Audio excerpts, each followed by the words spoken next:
हनुमान् श्रीपदो वायुपुत्रो रुद्रो नघोजरः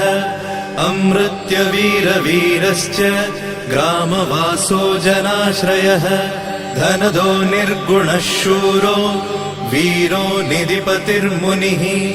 पिङ्गाक्षो वरदो वाग्मी सीताशोकविनाशकः शिवः शर्वः परो व्यक्तो व्यक्तो धराधरः पिङ्गकेशः पिङ्गरोमा श्रुतिगम्यः सनातनः अनादिर्भगवान् देवो विश्वहेतुर्जनाश्रयः आरोग्यकर्ता विश्वेशो विश्वनाथो हरीश्वरः भर्गो रामो रामभक्तः कल्याणप्रकृतिस्थिरः विश्वम्भरो विश्वमूर्तिर्विश्वाकारश्च विश्वपः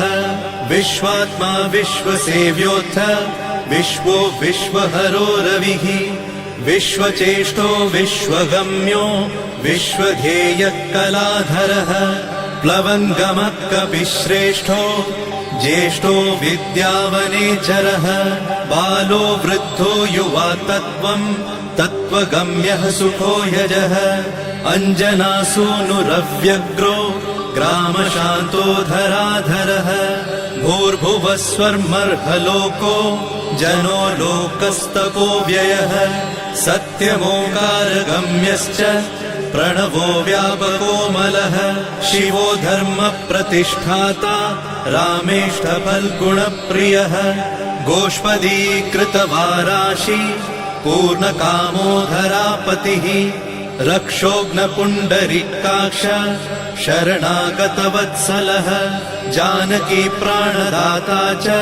रक्षप्राणापहारकः पूर्णसत्त्वपीतवासा